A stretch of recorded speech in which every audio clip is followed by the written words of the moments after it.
Asha walked the narrow, winding path that snaked through the whispering forest, her bare feet padding silently over the reddish dust. The sun hung low, bleeding orange over the trees, and the wind was still, eerily so.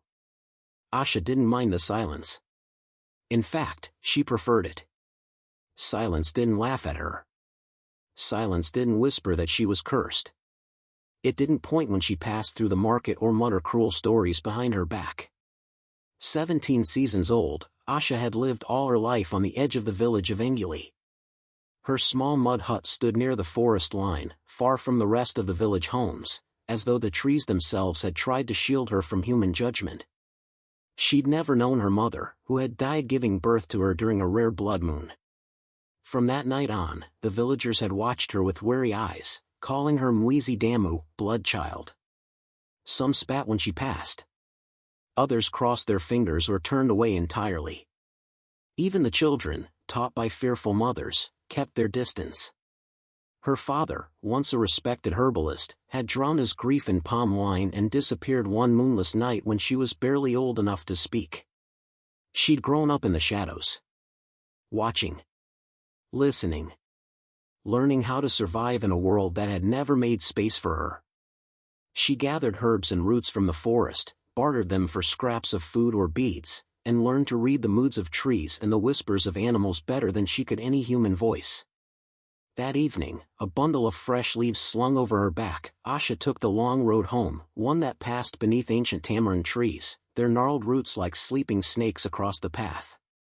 The air was heavy, expectant. It was the kind of stillness that came before something changed. As she rounded a bend near the abandoned shrine of Njoka the serpent god, her steps slowed. Something shimmered just ahead, caught in a shaft of light that pierced through the canopy like a spear. Asha's heart skipped. There, lying across the path like it had fallen from the heavens, was a feather. But not just any feather. It was massive, longer than her forearm, and black as the space between stars, with veins of glowing gold running through it like fire trapped in obsidian. The moment her eyes fell on it, the air seemed to grow colder. The trees, once alive with hidden birdsong, had gone deathly silent. She could hear her own breath, ragged and shallow. The wind had died completely. Or so she thought. And yet, standing there, the strange feeling overcame her that the feather was watching her. Not with eyes, but with presence. With intent. It made no sense, but the sensation clung to her skin like mist. She looked around, half expecting someone else to step from the trees, to say this was a joke, a trap, something set out to mock her again. But she was alone. She took a cautious step forward. Then another. Closer now, she could see the fine barbs of the feather moving slightly, though there was no breeze. The golden filaments within it pulsed faintly, as if breathing. She knelt slowly and reached out a hand. Her fingers hovered over it. A deep shiver ran through her, and a voice in the back of her mind whispered, "Leave it. Walk away. Let it be." But something stronger pulled at her, something rooted not in fear, but in the ache she'd carried all her life, the ache of being unwanted, unseen, unheard. This feather, strange and ominous as it was, felt like it saw her. Like it had waited. She touched it. The instant her fingers curled around the shaft, the world changed. A gust of wind howled through the forest, tearing through the trees with the force of a storm, though the sky above remained cloudless and calm. The leaves swirled around her, branches bent and creaked as though bowing to something unseen. Asha fell back onto the ground, gripping the feather tightly as the storm encircled her but never touched her directly. Her eyes watered, and her braid whipped across her face. And then, just as suddenly as it began, the wind stopped. Stillness returned. Only this time, it was different. Thicker. Charged. Like the air before lightning. Asha sat there for a moment, the feather clutched to her chest, heart pounding in her ears. It no longer pulsed, it burned. Not painfully, but with a warmth that sank deep, into her ribs, her blood. Her bones. She stood shakily, glancing around. No one was there. No animal. No whisper of what had just occurred. Only the feather remained, now a part of her, as though she had been incomplete until this very moment. And in her chest, where fear might have once lived, something else had begun to stir. A quiet awakening.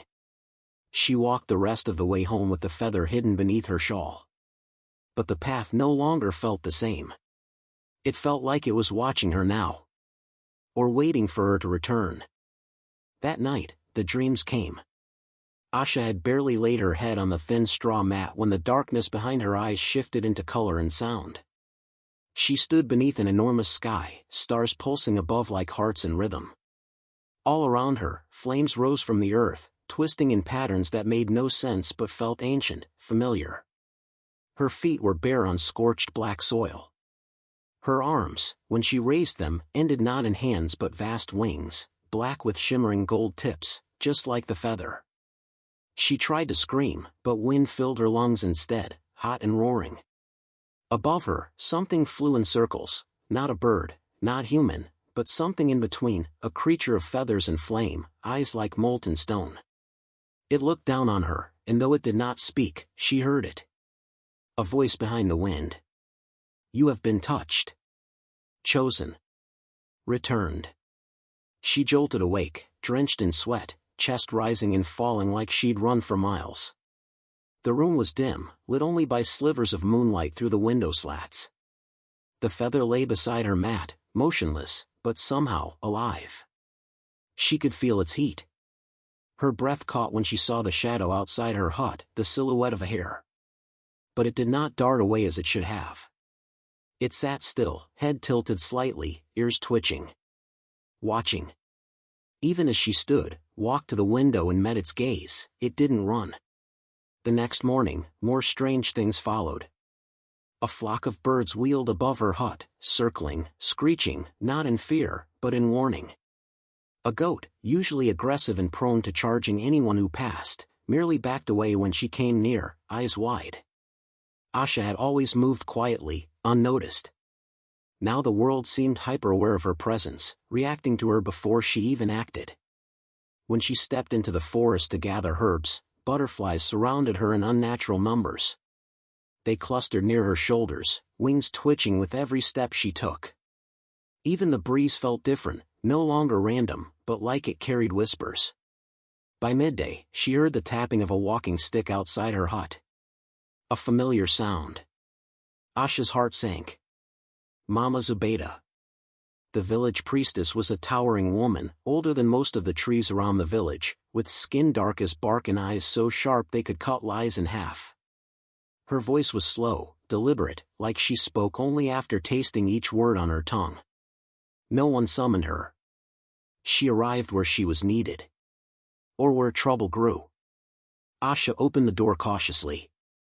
Mama Zubaydah did not greet her. Instead, the old woman's eyes locked on the feather, now resting on the woven table mat near Asha's herbs. Her face changed. Wrinkles deepened. The walking stick trembled slightly in her grasp. You touched it, she whispered, not asked. Asha said nothing.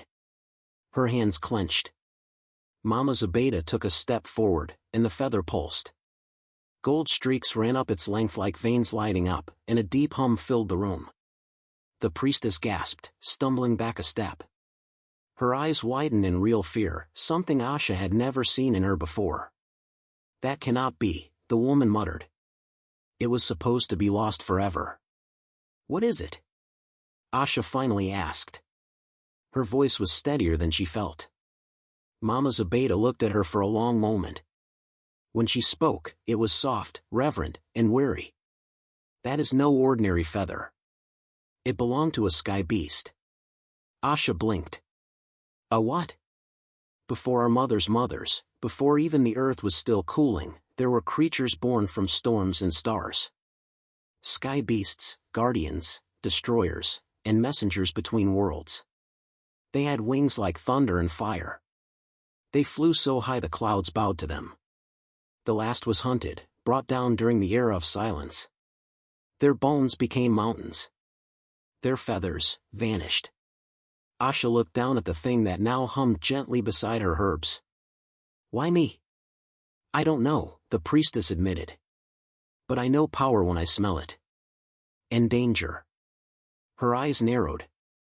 You didn't find that feather. It found you. Asha thought back to the moment she picked it up. The wind. The light. The warmth that settled inside her bones. The way the trees bent. The silence. It's changing you, Zubaydah added. You feel it, don't you? I dreamed, wings. Fire. A door under the forest. At that, Mama Zubaydah hissed and turned her face away. The door must not be opened. But what is it? Some gifts open doors, child. Others, she looked at Asha gravely. Others open cages. A coldness bloomed in Asha's chest. Can it be taken away? She asked. Mama Zubaydah shook her head slowly. Too late. It is bonded. Whatever was sealed, has already begun to stir. She placed a trembling hand on the doorway. Do not go to the place the dreams lead you. Do not follow the wind. It may not carry you home. With that, the priestess turned and left, muttering prayers under her breath, leaving Asha alone with the humming feather, 1,000 questions, and a wind that was no longer just wind.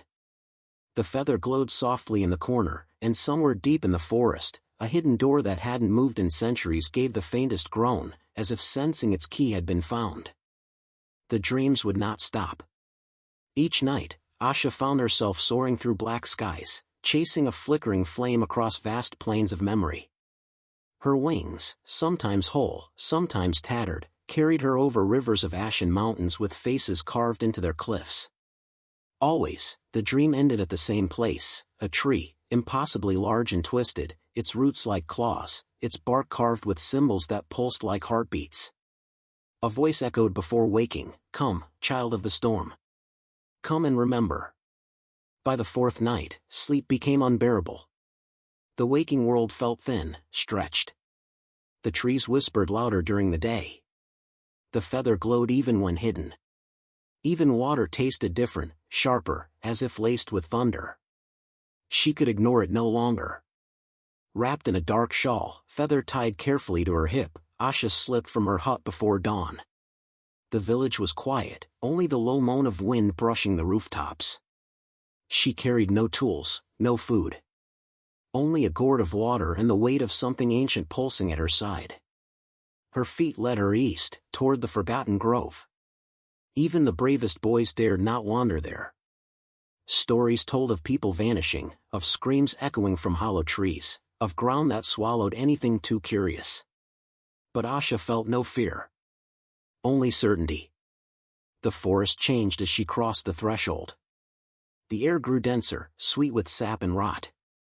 Trees here were older than time itself, with bark so thick and dark it swallowed light. The canopy above seemed to close behind her, silencing birdsong. Roots clawed from the soil like ribs of buried giants. The deeper she walked, the more she felt the feather pulse in rhythm with her heartbeat. It tugged gently to the left, to the right, down a slope thick with moss. She followed blindly. She was no longer walking of her own will, she was being led. At the grove's heart, she saw it.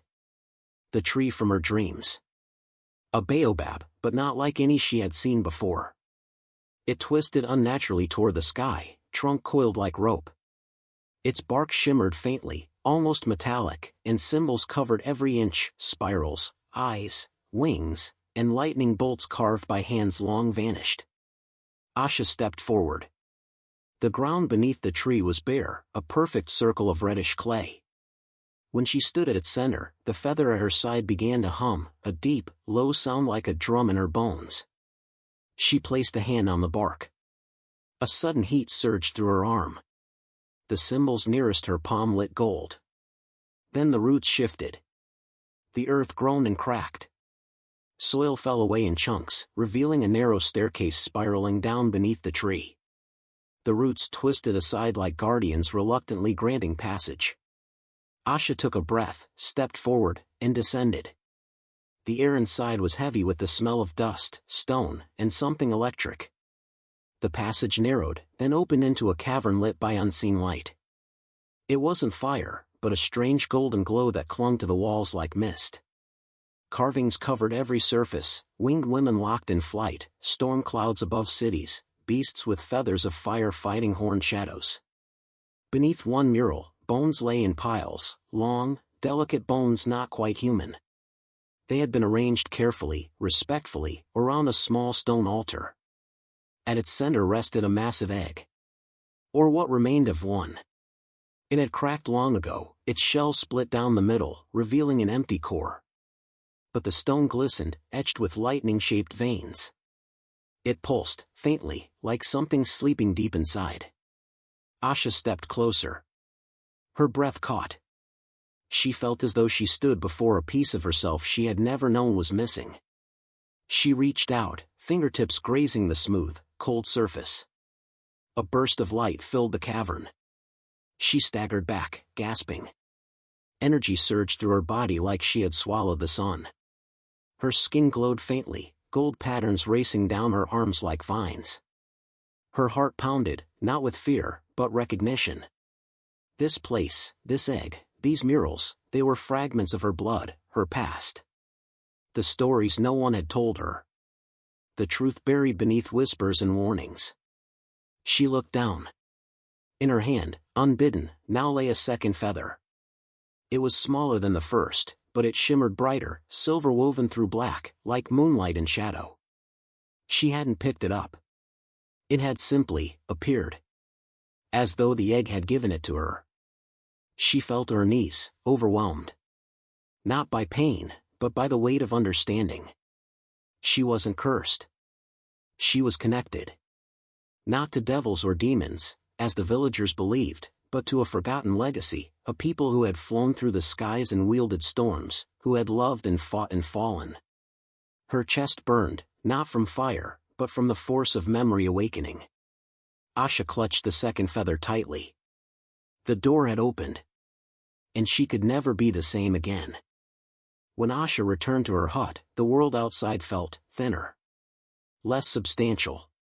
Like she had crossed a veil somewhere deep beneath the baobab and was now walking among shadows of what once was. Her feet touched soil, but her soul hovered just above it. Everything around her seemed louder, the rustle of leaves, the ticking of beetles, the breath of the wind in her thatch roof. She had hidden both feathers beneath her shawl, but their energy still surged against her ribs like a heartbeat. The second one felt more volatile, like it hadn't yet learned her rhythm. It whispered in flickers of heat, flashes of memory just out of reach. She barely slept that night. Dreams of skies stretched wider than oceans. Of women with dark skin and gold-flecked wings flying in spirals above mountaintops. Of a burning city below them, and a scream, deep and ancient, that split the clouds. In the morning, Mama Zubaydah came again, without knocking. She stepped inside the hut, then stopped short, as if the air had changed since she last stood there. Her eyes narrowed, not in suspicion, but in recognition. "You've been to the grove," she said. Asha didn't bother to deny it. She only reached into her shawl and pulled out the second feather, laying it beside the first. They pulsed faintly together, as if greeting each other after years apart. The old woman looked at them for a long time. Then she sat down with a heavy breath and said, "There are things you must know." Asha didn't speak. She waited. Mama Zubaydah's eyes grew distant, as if seeing a time long buried. "Your mother was not of Enguli. She came from the sky." Asha blinked. "The Skyborn," the priestess continued. "A tribe that lived not in trees or caves, but in the clouds. They were not spirits, nor gods, but something in between, people of flesh and blood, born with wings made of soul feathers. They could fly higher than eagles, call the wind, and speak in thunder. For generations, they kept balance between sky and land, storm and silence. But then men grew fearful. Jealous. A war began." Zubaydah's voice trembled. The sky turned red with fire. Many of the Skyborn fell. Others vanished into mist, their wings burned from the heavens. She looked at Asha now, her voice low. "Your mother, Lala, was one of the last. She came here hiding, wings broken, body weak with child. She gave birth to you during the blood moon. And with her last breath, she asked me to protect you. Asha stared at her, stunned. You knew? I knew only pieces. Until I saw the feather. Then I knew for sure. Asha felt the floor sway beneath her. Why didn't you tell me? You weren't ready, Zubaydah said softly. But now the feathers have chosen. You've begun to wake. Asha turned toward the feathers. Her throat was tight. And my father? Was he skyborn too? Zubaydah's expression darkened. No. He was a man of Enguli. A kind one. He loved your mother. But others didn't understand. When the village turned against him, they took him to the old shrine. The elders tried to banish your bloodline from the land. But something went wrong. The curse meant to erase him turned him instead into a hawk. Asha's breath caught. Zubaydah nodded. He's watched over you ever since. Always near. I've seen him. He perches by your window during storms. 1,000 memories shifted in Asha's mind, fleeting glimpses of a dark hawk in the trees, on rooftops, even once pecking at her window after a nightmare. She had thought it a coincidence. An omen, maybe. But never him. Her chest ached with a strange combination of grief and wonder. Why did no one say? Would you have believed it? Zubaydah asked gently. You had to see the truth with your own eyes. Feel it in your own bones. Asha looked at her hands. They were trembling. Then, what am I now? Zubaydah smiled faintly. You are the last of the skyborn. The last light of a fading storm. And the sky remembers you. Asha spent the next days in silence, trying to understand what had awakened inside her. It began with the wind. When she walked too fast, the wind raced ahead of her. When she stood still, it circled her like a guardian. Leaves always seemed to scatter at her feet without touch. When she reached for things high on shelves, she didn't need to stand on her toes, she floated slightly, just an inch or two, without meaning to. She could see farther now. Hawks flying above the cliffs revealed detail in their wings. She could count the beetles crawling on distant tree trunks. Her eyes no longer tired after long hours of staring. But the most jarring were the visions. In the middle of the night, she'd wake drenched in sweat, not from nightmares, but from lives. Lives she hadn't lived. A child flying with her mother above an emerald sea. A warrior with silver wings shielding a village from fire arrows. A woman with braids wrapped in golden feathers weeping over a sky-fallen lover. They were not dreams. They were memories. And they were hers. Not just hers, but the lives bound to the feathers now resting in her hut. The feathers weren't simply relics. They were souls. Each one bonded to a skyborn who had fallen. The feathers were what remained, watching, waiting, choosing. And they had chosen her.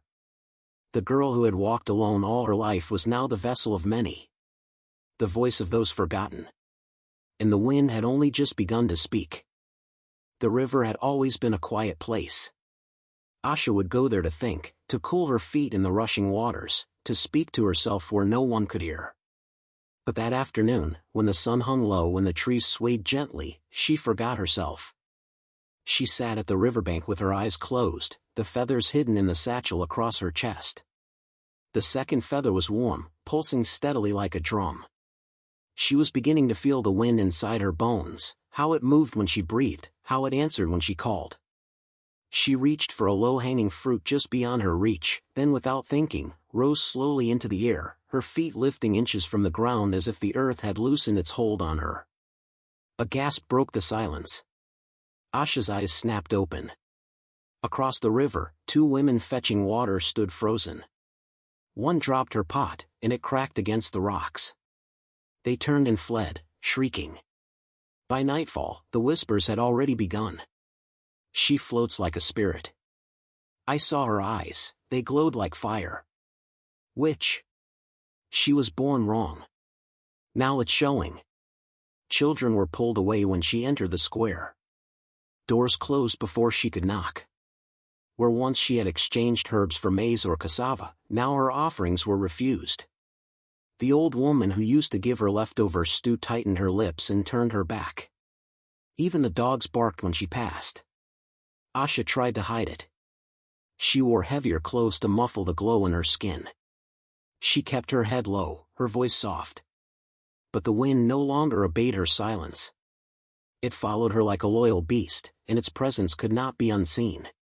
The village festival came soon after. A night of drums and laughter, of roasted yams and honeyed wine. Asha stayed back, watching from the shadows. Her heart ached. She had never truly belonged, but now she was not even permitted to watch without suspicion. But then came the dance. Asha had always loved the rhythm. As the drums thumped and the flutes rose into the air, her body moved despite herself. Slowly at first, just her fingers, then her arms, then her hips. Something inside her cracked open like a seed bursting from the soil. She stepped from the shadows, into the firelight. People gasped. She twirled through the crowd, bare feet brushing the dust. And with each turn, her skin began to shimmer. It started at her hands, tiny golden sparks, like embers in motion. Then the light spread, creeping across her arms, her neck, her face, until she glowed like a living starburst. Fireflies lifted into the air and spiraled around her, drawn by something beyond understanding. Children stared. Women pulled them back. Men rose to their feet, muttering curses and prayers. Asha saw their faces. The awe. The terror. Then she saw Tandy, her only friend, standing just behind the crowd. Tandy, who once brought her mango slices in secret. Who had laughed with her by the river. Who once promised, "I don't care what they say. I know your heart." Tandy was not smiling now. Her face was pale, her eyes wide with something that looked very much like fear. She stepped back without a word. Asha stopped dancing. The wind died. And the fireflies scattered. She turned and ran from the square, her light dimming as she vanished into the night. She was alone again. But this time, it was worse. Because now, they saw her not as a girl, but as a threat. Later that night, Mama Zubaydah came, her eyes hard with urgency. "They're calling a meeting," she said. "The chief has already spoken with the old priests." Asha didn't ask what that meant. But Zubaydah continued anyway. "They plan to take you to the shrine. Before dawn. They will burn you, child." Asha's breath caught. "But you can't stay," Zubaydah said firmly. "Not now. You have to leave. Tonight. Go where the trees still remember your kind. Where the wind will hide you." Asha clutched the feathers close. Her only friend feared her. Her people wanted her gone. And so, under a moonless sky, with no goodbyes, Asha vanished into the dark, fireflies trailing faintly behind her like morning stars. The desert knew no mercy. Asha had traveled far from Engili, deeper into forgotten lands where no birds sang and the trees grew twisted from ancient grief. The feather's pulse had quieted now, but she still felt its warmth against her chest. She moved mostly by night, veiled by the wind, resting in the shade of cracked boulders by day. Her powers were growing, but not enough to protect her from the human world. And it was the human world that found her. They came at dawn, silent, cloaked in robes of black stitched with bone charms and ash-dyed feathers. She had no warning. One moment, she stood on a rocky ridge overlooking the red sands. The next, arrows whistled through the air. She turned to run, but something struck her thigh, a dart laced with sleep root. She stumbled. The last thing she saw before the world spun was a circle of masked faces and the flicker of silver in their eyes. When she woke, her arms were bound with bone cord, cold against her skin. The sky above was no longer blue, it was bruised, stained with dust storms and smoke. The land had changed. She was in the obsidian dunes. They called it a fortress, though it felt more like a tomb. Jagged black rocks jutted from the earth like the ribs of buried giants. Spires of bone and metal twisted into cruel towers, and the air stank of burned feathers and crushed memory. The ground was littered with shattered relics, wing fragments, carved talons, broken masks. Skyborn remains. This was a graveyard for her kind. The bone vultures moved through it like shadows, never speaking aloud. Their leader was a tall, lean figure whose eyes shone violet under his hood, and whose staff bore the skull of a winged creature. They were not just hunters, they were desecrators, remnants of the old war who had made it their sacred duty to erase every trace of the Skyborn. And now they had her. Their purpose became clear soon after. They served a queen, the Lady of Crows, a sorceress cloaked in black and feathers, her face always veiled, her voice sharp as obsidian. She ruled from within a glass tower at the center of the dunes, where the bones of fallen Skyborn were ground into powder and used in dark rituals. She wanted the power reborn, yes, but only to enslave it. She believed that if she could harvest the feathers of the last descendant and mix them with bone ash, she could claim the essence of the sky for herself. Asha was the final piece. They chained her in a chamber of black stone, beneath murals of winged people being burned from the sky. The air was thick with despair. Her feathers dimmed, the magic dulled by dark enchantments that blanketed the fortress. For days, she was questioned, silently, cruelly. They didn't speak to her with words, but with pain, with memories stolen and replayed before her eyes. Visions of her mother falling from the sky. Her father, feathers torn from his shoulders as he screamed in a tongue she hadn't known until the moment she heard it in her dream. But on the fourth night, everything changed. One of the guards entered her cell alone. He moved with the same fluid grace as the others, but when he pulled down his mask, Asha gasped. His face was familiar. Eyes sharp and golden brown like hers. High cheekbones. A scar across his chin. He looked at her not with hatred, but pain. "You know me," he said, barely above a whisper. "No," Asha replied, though something in her chest said otherwise. "I'm Rami," he said. "Your mother was Lale. My mother was her sister." Asha blinked. "We are blood. Half-siblings. She sent me away before she fled here. I was raised among the vultures. Trained to kill what I was born from." Asha stared at him, disbelief and horror battling in her eyes. "Why are you here, then?" He looked down. "Because I couldn't let them do it. I couldn't let her be erased completely. You are the last. You shine when everything else has gone dark." He moved quickly then, unlocking her chains. "I've disabled the binding runes. You'll be able to use the feather again once you're outside the stone walls." Asha stood shakily. "Come with me." He shook his head. "I can't. I belong here. My hands have already drawn too much blood." Tears threatened her eyes. "Then why help me?" "Because I loved her too," he whispered. "Because I remember how she sang when the wind was strong. Because I remember what we were before we became shadows." He handed her a flask of water and pointed to a tunnel that led beneath the dunes. "Follow the tunnel until you feel the wind again. Then run. Fly, if you can. But you must promise me one thing." Asha hesitated. "What?" "Don't come back. Whatever truth you're searching for, find it far from here. If the queen learns you escaped, she will raise the world to find you. You don't yet know how much you carry." Asha nodded, heart heavy. Then she ran, through the black halls, past bones and broken dreams, into the waiting dark. Behind her, Rami watched the only light he had ever known vanish into the wind. The desert wind carried her far, but not far enough to forget. Asha fled through endless plains, over cragged hills and forgotten rivers, guided only by stars and the silent rhythm of the feathers pressed against her chest.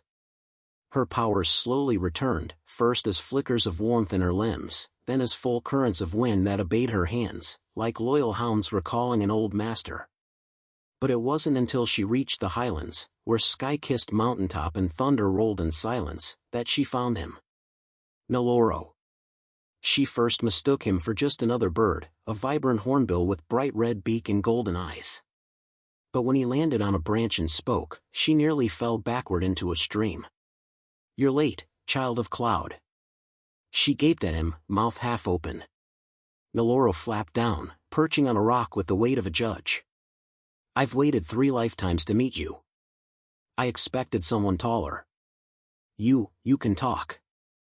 Of course I can talk. I'm a sky spirit. Just trapped. Cursed to feathers and fruit for crimes I didn't commit. He tilted his head. But that's another story. You, on the other hand, have work to do. From that moment, the training began. Neloro was merciless. He demanded discipline, balance, intention. She learned how to anchor herself to the wind, how to vanish when the moonlight kissed her skin, how to feel the pressure shifts of weather and redirect them with her hands. He taught her to listen, not with ears, but with memory. The sky, he told her, had never forgotten the skyborn. It still whispered their names across the clouds. You're not just wingless, he said one evening. You're unfinished. But it's not your fault. The blood in your veins remembers flight. Your body just needs to remember how to shape it. But I'm not like them, Asha had whispered. I wasn't born with wings. Neloro's eyes gleamed. Neither were they. Not truly. Their wings were spirit. Soul. Will. Not flesh. You have more in you than you know. The nights brought visions. Not dreams, summonings. Her ancestors reached out across time. She saw councils of winged elders arguing in towers built on clouds. She saw a woman with golden braids, Lala, her mother, warning them of danger. Of betrayal. A masked figure in black slipped through their defenses. Not a stranger. One of their own. A voice whispered through the dream. We did not fall. We were broken from within. The Skyborn had not lost their war through weakness. They had been betrayed. Someone had opened the gates. Asha awoke drenched in sweat, a storm rumbling quietly over the mountains. She spent the next day in silence, seated before a circle of smooth stones and old bones, remnants Neloro had guided her to, bones too ancient to belong to anything that walked the earth today. I'm not afraid anymore, she said, finally. Neloro tilted his head. Good. Then it's time. They gathered feathers, not just the ones Asha had carried, but dozens others. Some they found buried beneath waterfalls, others in tree hollows, glowing faintly like lanterns. They were relics of the fallen. Spirits still tethered to this world. Forgotten. Waiting. Asha wove them into a harness of braided vine and sun-bleached leather. Each feather was bound with breath and blood, hers, freely given. It wasn't just a wing, it was a story. A resurrection. A declaration. When she fastened it across her back, the feathers pulsed, then shimmered. Not gold. Not black. But something in between. A color only the sky could name. She stepped into the clearing beneath the night sky. The wind rose around her, circling like wolves before the hunt. Her arms spread. Her body lifted. And the wings unfolded, not mechanical, not physical, but ethereal. A burst of starlight and wind, shaped like memory, blazing behind her like fire made of dreams.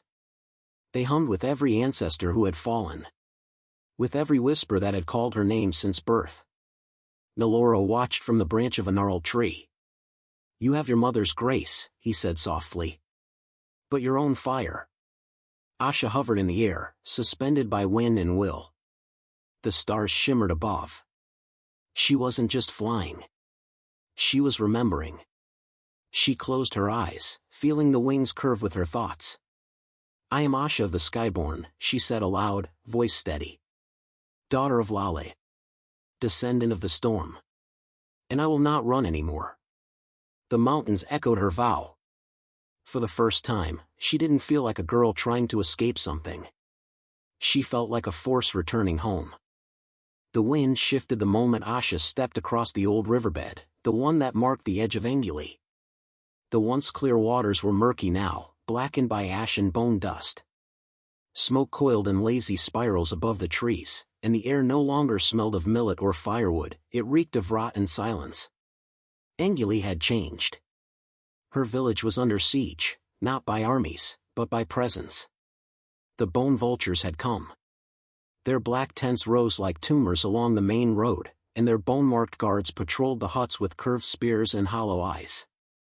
Villagers moved like ghosts, heads down, lips sealed.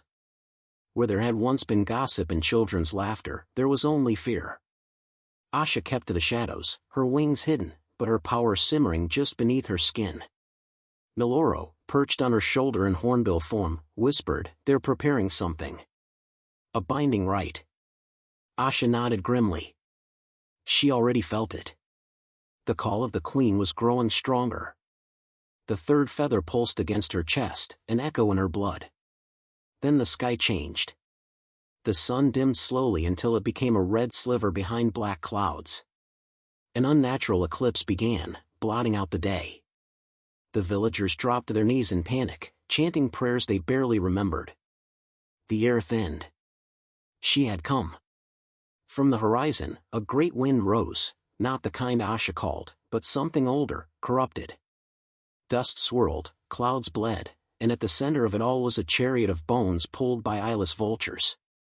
Upon it stood the Queen of Bones, draped in tattered silk stitched with stolen feathers, her face veiled with crystal shards. Her hands glowed with the power of stolen spirits, and her voice echoed through stone and soul. "Bring me the girl," she commanded, though her eyes were already on Asha. The bone vultures surged toward her, but Asha stepped forward, calm, steady, unafraid. "No need," she said. "I came to finish this." Gasps rippled through the crowd. The queen laughed, sharp and terrible. "So proud. Just like your mother. Just like me." Asha's breath caught. "You?" The queen pulled back her veil. She had the same cheekbones. The same stone-colored eyes. Only twisted. Hardened by centuries. "I was once called Naira. Your grandmother. I warned the Skyborn their way would lead to ruin. They called me traitor. They tried to silence me. So I made a different pact, one that kept me alive. You killed them.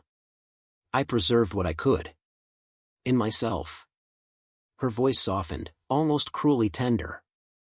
"And now, I will take what remains in you. Your heart holds the final feather. The perfect vessel. You are my legacy." The sky cracked. The wind screamed. Asha stepped forward as her wings ignited behind her, gold streaked with black, pulsing like a living storm. The villagers gasped, some falling in worship, others in terror. But Asha didn't see them. She saw only Naira. She launched into the sky. Naira rose to meet her, shedding her human form like a snake's skin. She became smoke and fire and feathers forged from shadow. A half-spirit, half-demon monstrosity whose scream shattered windows and turned air into blades. The battle began. They clashed in midair, light against rot. Every blow sent thunder rolling across the land. Asha weaved through her grandmother's black talons, wings slicing through cursed wind. She summoned cyclones, called shards of sunlight through the darkened sky. Naira retaliated with shadow spikes and echoes of fallen Skyborn, their twisted forms bound to her will. "You can't kill me," Naira sneered.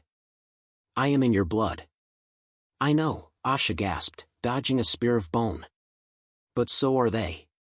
She spread her arms wide and screamed into the heavens, her voice carrying the names of her ancestors, Lalit, Rami, Surya, Idrin. Names lost, forgotten, erased. The feathers at her back answered. The sky shifted. The wind became voices. Spirits of her bloodline, drawn by her call, surged around her like a golden storm. Faces shimmered in the clouds, winged warriors, singers, scholars, dreamers. They lent her their strength, not by force, but willingly. Their essence swirled into her wings, fusing light and legacy. Asha rose, burning like a second sun against the eclipse. Naira faltered. "You would side with ghosts?" "I am their memory," Asha whispered. "And memory cannot be killed." She flew straight into the queen's chest, wings blazing. A final burst of wind, pure and ancestral, ripped through the sky like the roar of a forgotten god. The queen screamed, shattering like brittle glass under a tidal wave. The wind fell still. The red light faded. And Naira was gone. Ash rained down softly on the village. Asha hovered, then slowly descended to the ground. Her wings flickered, then settled, folding against her back like a cloak. The bone vultures fled, some dropping their weapons. The villagers knelt, not in fear, but in awe. Asha did not speak. She walked past them, her feet steady. The storm had passed. But she remained. The girl born cursed had become a sky reborn. The sky, once blood-red with eclipse, was now clear, an ocean of stars stretched wide above the village of Enguli. The air smelled of clean earth and cracked cedar. The ash had settled. The silence that followed was not empty. It was reverent. Asha stood at the heart of the village, feathers dimmed and folded. Her skin no longer glowed, but the villagers did not need proof. They had seen. They had witnessed. One by one, they knelt before her. Old women who once turned their backs now wept openly. Children who had once run from her gaze reached out with shy, trembling fingers. The chief, his robes torn, pride broken, bowed his head to the earth. "Forgive us," he whispered. Asha said nothing at first. Her heart was still thunder. Her body still remembered the sky. But slowly, she reached out, placing a hand on the head of the smallest child. The child smiled. The others followed. She was no longer cursed. She was named. In the quiet of dawn, Mama Zubaydah called for her. The old priestess lay on a woven mat, her breathing soft and fading like smoke on wind. Her hands trembled as Asha knelt beside her. "You are," Zubaydah whispered, voice thin, eyes shining, "the return of the sky." Tears welled in Asha's eyes. "Go higher than we ever dreamed," the old woman whispered. Then she exhaled once more, and did not inhale again. Asha wept. But not for loss alone. That evening, Asha climbed the shrine hill one last time. In her arms, she carried the remaining feathers, relics of war and memory. They whispered still, longing to stay. But she knew what must be done. Atop the stone altar, she laid them down gently, like laying kin to rest. She struck flint to kindling. The feathers caught immediately, golden flames licking upward like tiny phoenixes taking flight. She closed her eyes and murmured words in the skyborn tongue, words she did not remember learning, but knew all the same. The fire pulsed once. Then fell to embers. The power was sealed, not destroyed, but protected. Out of reach of bone queens, of betrayers, of war. And then she turned to the last soul she had not freed. The hawk stood behind her, silent and still. Asha reached out, hand trembling, and touched his feathers. "I know who you are now." The hawk blinked, and for a moment, his eyes were unmistakably human, eyes that held sorrow, love, and pride. "I forgive you," she said softly. "Be free." A final gust of wind swirled around them, and the hawk rose, wings wide, climbing into the stars until he was no more than a speck. Asha stood alone, and at peace. But not for long. From the path below came the sound of hurried steps. It was Tandy. Her eyes brimmed with tears. "I was afraid," she said. "But I never stopped hoping." Asha smiled faintly, the wind catching her braids. "Then let's begin again," she said. And for the first time, she wasn't alone. She was legend. The road to the old shrine was no longer feared. Grass had begun to grow there again, soft and golden, swaying with the wind like a field of whispered secrets. The villagers of Enguli no longer avoided the hill. They brought woven mats, sweet tamarind, and curious children, wide-eyed and eager for the stories that danced through time like leaves on the wind. At the top of the path stood a carved stone, tall, smooth, and shaped like a feather caught in descent. Its edges shimmered faintly in moonlight, as if remembering the fires that once burned around it. No name was etched into its surface, yet everyone knew who it honored. Asha the Winged Flame. They said her wings split the sky with gold and shadow. That she called winds from the bones of the mountains and wrapped them around the village like a promise. That her voice carried the names of the forgotten and wove them back into the world like threads of thunder and prayer. She had vanished not long after the battle of the eclipse, her wings stretched wide as she rose beyond the clouds, higher than eagles dared. Some claimed she became the wind itself. Others whispered she lived still, watching from some secret skybound place, guarding the balance between storm and peace. But the most cherished part of her legend was the feather road. Every few decades, it happened, always without warning. A feather would appear. Not like any ordinary birds. Larger. Heavier. Glimmering faintly with veins of gold or ink-black streaks that shimmered at dusk. It never stayed in the same place. Sometimes it would be found on the forest trail. Sometimes at the edge of the river. Once, even resting atop the school's thatched roof, as if waiting to be chosen. And always, the one who picked it up felt something shift. A warmth in their spine. A whisper in their ears. A flicker of wings and dreams. Some left the village after finding it, never to return. Others stayed and changed it quietly from within, healers who spoke to wind, midwives who dreamed of flying ancestors, hunters who could move without disturbing even the dust. The elders didn't fear this anymore. They only smiled, their eyes growing soft. Each time a feather appeared, they gathered the children and sat them around the stone. They would light a small fire and begin the story. They told of Asha, how she had been born under a blood moon and called cursed. How she had found the feather that changed her life.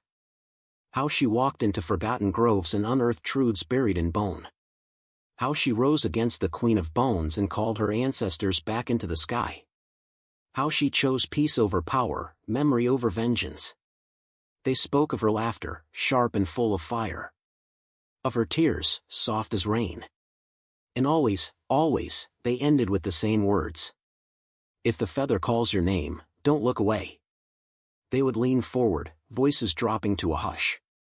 It means the sky remembers you. And somewhere, unseen but felt, the wind would shift slightly, brushing against the cheeks of the listeners like a hand too old and too loving to be forgotten. And in that breath of silence, children believed. Not in magic or myth, but in remembering.